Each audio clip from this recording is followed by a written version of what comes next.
غلط راستے پہ چلتے رہے ہیں ساری زندگی، سب سے بڑا گناہ تو شرک ہے۔ اس کی تو اللہ تعالیٰ نے فرمایا ہے کہ آخرت کے یعنی ان کی موت سے پہلے تک اگر شرک کے ساتھ وہ رہتا ہے انسان، اور وہ شرک کو نہیں چھوڑتا، تو آخرت کے دن اس کی کوئی معافی نہیں ہے۔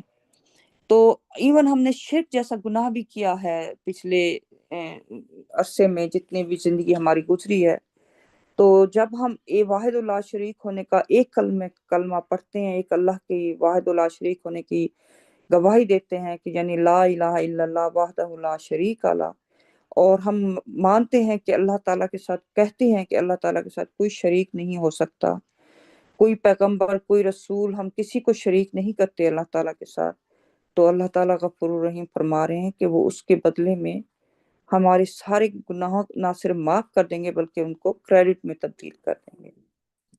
اور لیکن پھر اللہ تعالیٰ کہہ رہے ہیں کہ اگر وہ غلط راستے پہ چلے جاتے ہیں تو ان کا انجام ان کے پچھلے یعنی وہ مڑ جاتے ہیں، یعنی جب ان کو پیغام ملتا ہے ایک اللہ کی عبادت کرنے کا اور وہ اس پیغام سے انکار کر دیتے ہیں ماننے سے، اور وہ اپنے پرانے راستے پہ چلے رہتے ہیں، تو اللہ تعالیٰ فرما رہے ہیں کہ ان کا انجام بھی ان جیسے جو پہلے لوگ تھے، جو پچھلی قوموں پہ آئے، جتنے رسولوں اور پرافٹس پہ آئے، ان جیسا ہی انجام ہوگا۔ یعنی ان کا نہ صرف دنیا میں ان کو سزا ملے گی بلکہ آخرت میں وہ جہنم کے حقدار ہوں گے۔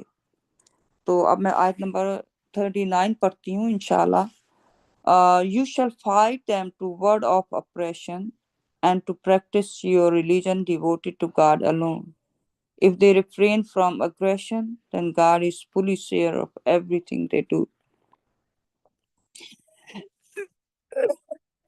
Sorry. اس کی اردو ہے، تم جبر کے خلاف اور واحد اللہ کے لیے اپنے دین کو وقف کر کے اس پر عمل کرنے کے لیے لڑو۔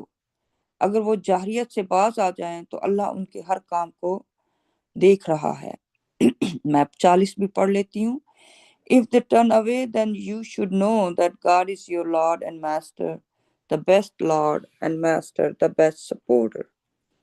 اس کی اردو ہے، اگر وہ منہ موڑ لیں تو پھر جان لو کہ اللہ تمہارا رب اور مالک ہے، بہترین رب اور مالک اور بہترین حامی ہے۔ تو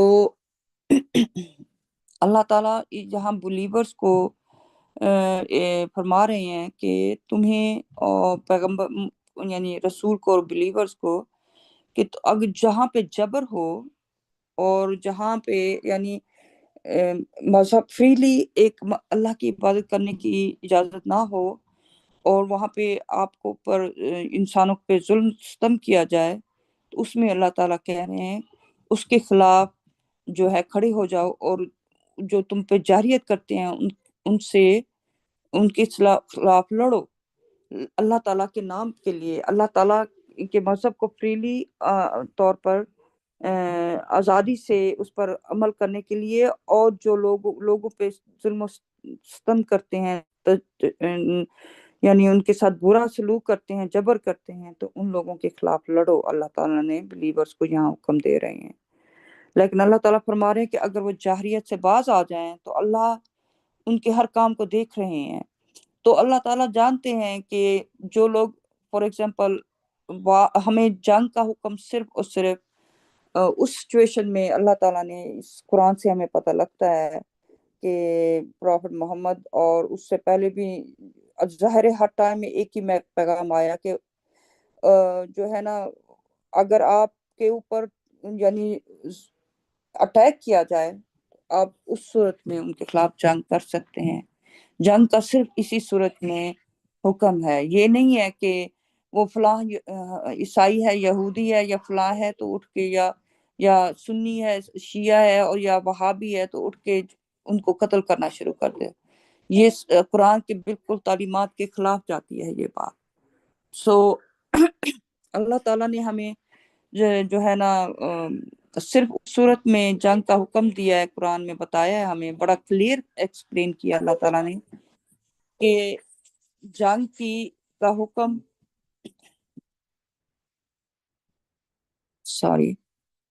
جنگ کا حکم صرف اور صرف ان پہ جب تشدد کیا جائے لوگوں پہ یا ان پہ سختی کی جائے تو اس صورت میں جنگ کا اللہ تعالیٰ نے واپس لڑنے کا حکم دیا ہے. اور اگر وہ پھر اللہ تعالیٰ آخر میں یہ بھی بتا رہے ہیں کہ اگر وہ فار ایگزامپل وہ جنگ کے دوران وہ پیچھے ہٹ جاتے ہیں، اس کے بعد وہ صلح کے لیے آ جاتے ہیں، تو اللہ تعالیٰ فرما رہے ہیں کہ ان کے ہر کام کو اللہ تعالیٰ دیکھ رہے ہیں. تو پھر مسلمانوں کو یا بلیورز کو ان کے ساتھ فائٹ کرنے کی کوئی ضرورت نہیں ہے، کیونکہ وہ آ کے جیسے کہ معاہدے کرتے ہیں، صلح کے معاہدے کرتے ہیں. تو پھر اللہ تعالیٰ نے یہاں تک یہ بھی فرما دیا کہ وہی لوگ جو آپ پہ اٹیک پہلے کر رہے ہوتے ہیں ان کے ساتھ بھی صلح کا معاہدہ کر لو. سو اللہ تعالیٰ ہمارا مذہب اسلام جو ہے وہ انتہائی پیسفل مذہب ہے. اس میں کہیں بھی اللہ تعالیٰ نے پورے قرآن میں ایک تھیم ہے کہ صرف اور صرف جاہریت کا حکم اس صورت میں دیا گیا ہے جب آپ پہ اٹیک کیا جائے، اس کے علاوہ نہیں. لیکن چونکہ کرپشن اس قدر مذہب میں اب تک آ چکی ہے اور بیڈ ایگزامپلس کچھ سو کال مسلمان اپنے آپ کو کہہ کے وہ بنا چکے ہیں، اس لیے اسلام کا نام انہوں نے بدنام کیا ہوا ہے کہ یہ بڑا ہی جاہریت والا مذہب ہے اور یہ لوگوں کو جو ہے قتل و غارت کرتے ہیں اور برا سلوک کرتے ہیں، کیونکہ وہ قرآن کو فالو نہیں کر رہے. قرآن اگر وہ صحیح طریقے سے اللہ تعالیٰ کے پیغام کو قرآن کو فالو کریں تو ایسی چیزیں کبھی بھی نہ کریں. تو اسلام جو ہے وہ ایک اللہ تعالیٰ نے پیس اور جو ہے اچھے اخلاق کے ساتھ زندگی گزارنے کا حکم دیا ہے قرآن اسلام میں. اور قرآن میں بڑا کلیئر اللہ تعالیٰ نے بتایا کہ جاہریت آپ نے نہیں کرنی. تو 40 میں اگر کریں اللہ تعالیٰ اگر وہ منہ موڑ لیتے ہیں تو پھر تمہارا رب اللہ تعالیٰ ہی ہمارے رب ہیں، اور ہمیں اللہ تعالیٰ پہ پورا یقین رکھنا چاہیے مسلمانوں کو.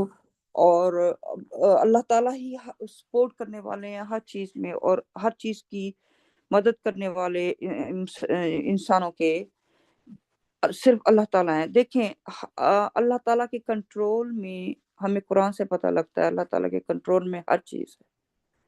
سو اللہ تعالیٰ جسے چاہیں فتح عطا فرما دیں، جسے چاہیں شکست دے دیں. لیکن اللہ تعالیٰ نے ایک لا بنایا ہوا ہے، سسٹم بتایا ہے ہمیں قرآن میں کہ جو ڈس بلیورز ہیں، جو اللہ تعالیٰ کے سچے پیغام کی طرف خلاف فائٹ کرتے ہیں، وہ ہمیشہ لوزر میں شامل رہیں گے، وہ ہمیشہ وہ نقصان اٹھانے والوں میں سے ہوں گے. اور جو ایک اللہ کی نام کے پر جو ہے وہ اللہ کے ایک مذہب پر فالو کرتے ہیں، ایک اللہ کی کو فالو کرتے ہیں اور قرآن کو فالو کرتے ہیں اور قرآن کے علاوہ کسی اور چیز کو فالو نہیں کرتے، تو وہ مومنین ہیں، اور وہ مومنین کو ہمیشہ اللہ تعالیٰ نے فتح عطا فرمائی ہے. تو اب میں آیت نمبر 41 پڑھوں گی. You should know that if you gain any spoils in war, 1/5 shall go to God and the messenger, to be given to the relatives, the orphans, the poor, and the traveling alien. You will do this if you believe in God and in what we revealed to our servant on the day of decision, the day the two armies clashed. God is omnipotent. Urdu ہے اس کی. تمہیں معلوم ہونا چاہیے کہ اگر تمہیں جنگ میں کوئی مال غنیمت ملے تو 5واں حصہ اللہ اور رسول کے پاس جائے گا، جو رشتہ داروں، یتیموں، غریبوں اور مسافروں کو دیا جائے گا. تم ایسا کرو گے اگر تم اللہ پر اور اس بات پر یقین رکھتے ہو جو ہم نے فیصلے کے دن اپنے بندے پر نازل کیا تھا، جس دن دونوں فوجیں آپس میں ٹکرائی تھیں. اللہ قادر مطلق ہے. اس آیت میں اللہ تعالیٰ ہمیں بتا رہے ہیں جنگ کے ٹائم جب پروفٹ اور محمد جو ہے وہ جو جنگ کی سچویشن آئی تھی مسلمانوں پہ، تو اللہ تعالیٰ نے اس وقت فرمایا کہ جو مال غنیمت ان لوگوں کو ملا تو اس کا انہوں نے ان کا 5واں حصہ جو ہے وہ علیحدہ نکالنا ہے، جو کہ اللہ تعالیٰ نے اس کی ترتیب بتا دی ہے کہ جو کہ پہلے اگر قریب ہیں کوئی رشتہ دار انہیں دیں، پھر یتیموں کو دیں، پھر غریبوں کو دیں اور مسافروں کو دیا جائے. تو یہ اللہ تعالیٰ کا فیصلہ ہے، کیونکہ آپ نے جتنا بھی مالی غنیمت اللہ تعالیٰ اگر آپ کو ملتا بھی ہے جو اس ٹائم کے مسلمانوں کو ملا، وہ بھی تو مالی غنیمت صرف اور صرف فتح بھی تو اللہ تعالیٰ کی طرف سے آئی، ہر چیز اللہ تعالیٰ کی طرف سے آتی ہے، اور اللہ تعالیٰ ہی اسی پیسے کو جو مالی غنیمت جو اللہ تعالیٰ نے مسلمانوں کو اس وقت دیا، تو اللہ تعالیٰ نے فرمایا اس میں سے تم اللہ اور اس کے رسول کو 5واں حصہ دو، تاکہ جو وہ اس حصے کو اس طریقے سے تقسیم کر سکے رسول۔ تو تو یہ بہت ہی امپورٹنٹ اس ٹائم میں جو ہے مسلمانوں مومنین کے لیے یہ جو ہے یہ ایک حکم تھا اس وقت کہ مال غنیمت اگر کسی نے اکٹھا کیا تو سارا وہی نہیں اٹھا کے لے جا سکتا، بلکہ اس میں سارے لوگ جو ہیں اور اس کو ان کو حصہ بھی ملے گا، جو غریب ہے، کوئی یتیم ہے، کوئی کچھ ہے، تو سب کو اللہ تعالیٰ نے حصہ دینے کا حکم دیا ہے اس میں۔ تو آیت نمبر میں اب 42 پڑھوں گی۔ God controls everything and plans for the believers.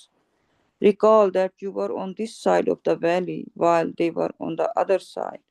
Then their caravan had to move to lower ground. Had you planned it this way, you could not have done it.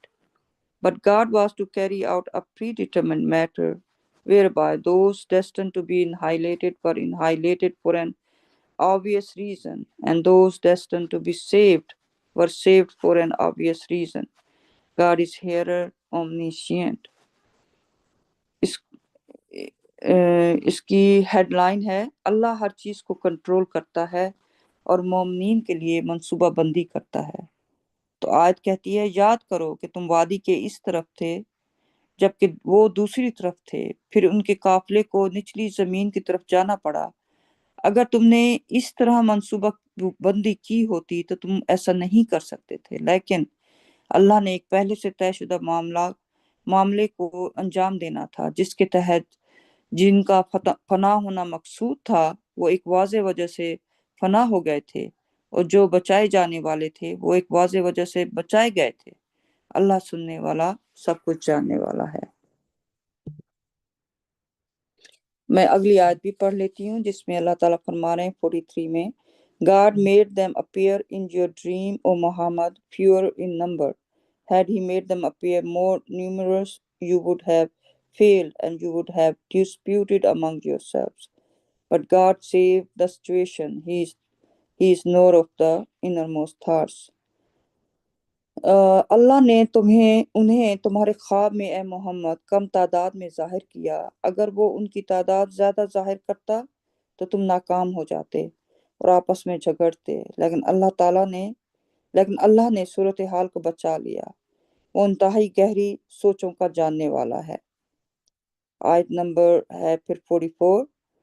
And when the time came and you faced them, he made them appear pure in your eyes and made you appear pure in their eyes as well.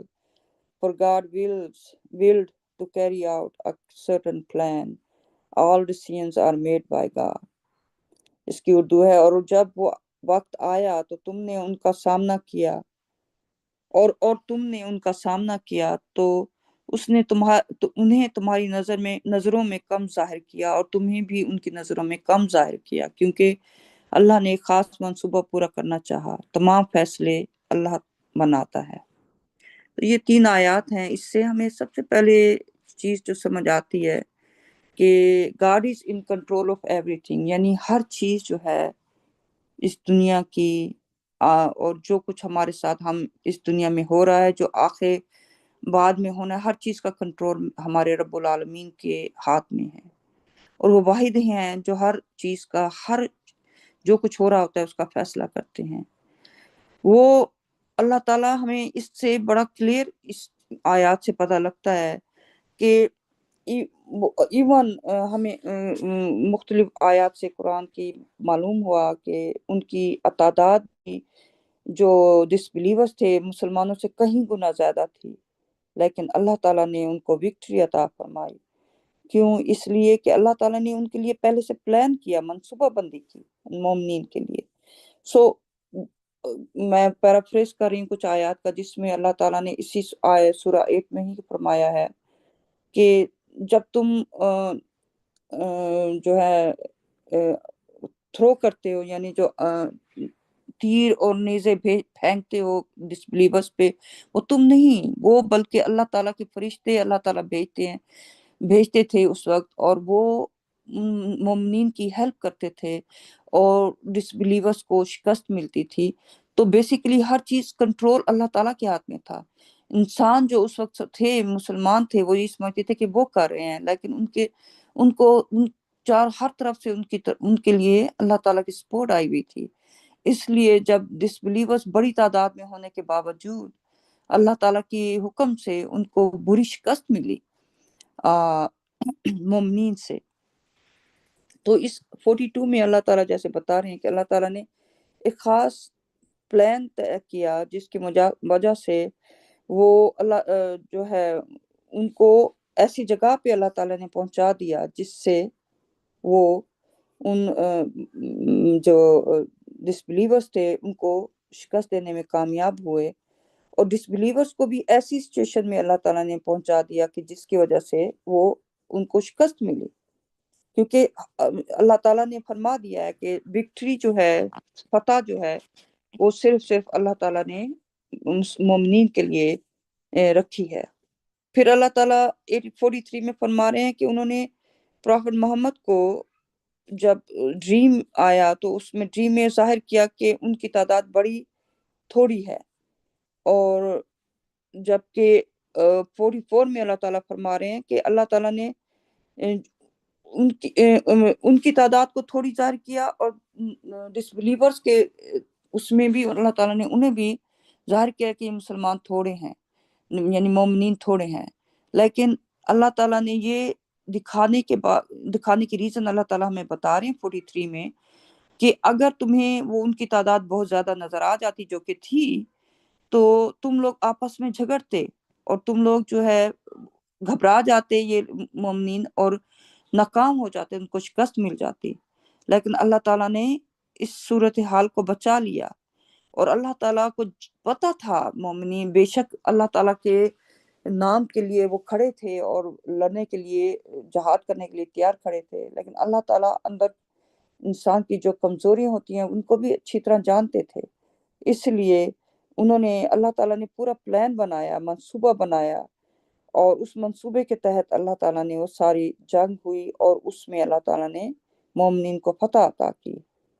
اور پھر اللہ تعالیٰ 44 میں بتا رہے ہیں کہ جب وہ وقت آیا اور تم نے ان کا سامنا کیا، یعنی مومنین نے اور رسول پروفٹ نے، تو اس نے انہیں تمہاری نظروں میں کم ظاہر کیا، اور تمہیں بھی ان کی نظروں میں کم ظاہر کیا، کیونکہ اللہ نے ایک خاص منصوبہ پورا کرنا چاہا۔ تمام فیصلے اللہ تعالیٰ بناتے ہیں۔ تو یہ اللہ تعالیٰ کی پلاننگ تھی، اور ہماری زندگی میں جو کچھ بھی ہو رہا ہوتا ہے یہ تو اس جنگ کے معاملے میں اللہ تعالیٰ نے ہمیں بتا دیا ہے، لیکن ہمیں اس چیز کا آج کے دور میں جنگ تو نہیں ہے، تو آج کے دور میں یہ یقین انسان کو رکھنا چاہیے کہ ہر چیز کا کنٹرول ہمارے رب کے ہاتھ میں ہے۔ ہمارے ساتھ جو کچھ ہو رہا ہے اور جو کچھ ہوا ہے پاس میں اور آگے جو ہوگا، وہ سب کچھ جو ہے اللہ تعالیٰ کے کنٹرول میں ہے۔ اور اگر ہم ایک رب کی عبادت کرتے ہیں اور شرک والی خوفناک چیز سے بچتے ہیں اور برے کاموں سے بچتے ہیں، تو اللہ تعالیٰ نے کہا ہے کہ وہ ہم مومنین کو شو کریں گے کہ he is with us in every situation. آج کے دور میں یہ جو زندگی میں اتنا کچھ دنیا میں آ چکا ہے، پری آکوپیشن ہو ان کا، یعنی دنیا کی چیزوں میں مصروف ہونے کے شیطان پوری کوششیں کریں انسانوں کو ان میں گم کرنے کے۔ ان سب سے بچانے والے میرے رب العالمین کی ذات ہے، اور شرک سے بچانے والے بھی رحمان کی۔ ہمیں فیصلہ صرف کرنا ہے کہ ہم نے ایک رب کی عبادت کرنی ہے، اور اپنے ایک رب کے علاوہ کسی اور کو ان کے ساتھ شریک نہیں کرنا۔ جب ہم یہ فیصلہ کر لیتے ہیں، اس کے بعد اللہ تعالیٰ ہر چیز پر قادر ہیں، اور اللہ تعالیٰ ہمیں اور سیدھے راستے کی طرف خود لے کے جاتے ہیں، اور ہمیں گائیڈ فرماتے ہیں۔ جہاں پہ ہم سے غلطیاں ہو رہی ہوتی ہیں وہ ہمیں شو کرتے ہیں، تاکہ ہم ان غلطیوں کو اور مسٹیکس کو، اپنے اندر سے کمزوریوں کو ختم کر سکیں، اور اوپر اللہ تعالیٰ کے پاس پیوریفائی ہو کے جا سکیں۔ تو انشاءاللہ میں یہ ختم کرتی ہوں۔ ہمارے بہن بھائی موجود ہیں انشاءاللہ وہ ان آیات کے بارے میں کچھ کہنا چاہیں گے میری طرف سے. السلام علیکم. Thank you, sister. MashaAllah. Praise God. ماشاء MashaAllah. Praise God.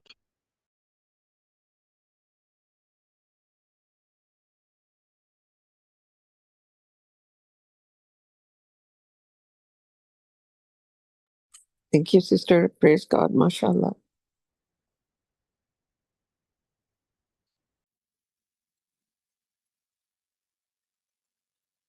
یہ ماشاءاللہ ٹوٹلی یہ پورا مطلب ایگزیکٹلی ماشاءاللہ آپ نے صحیح کہا کہ یہ واقعات تو جنگ کے ہے، لیکن اللہ تعالیٰ ہمیں ہماری روزمرہ کی زندگی میں یہ سیم بات ہمیں بتانے کی کوشش کر رہے ہیں کہ اگر ہم خالص اللہ پہ اپنا توکل رکھیں، اللہ پہ ایمان لائیں اور اللہ کے احکامات پہ چلیں تو ہماری لائف بالکل آسان اور پیسفل ہو جائے گی. کوئی غم نہیں، کوئی مطلب کوئی سٹریس، کوئی پریشانی.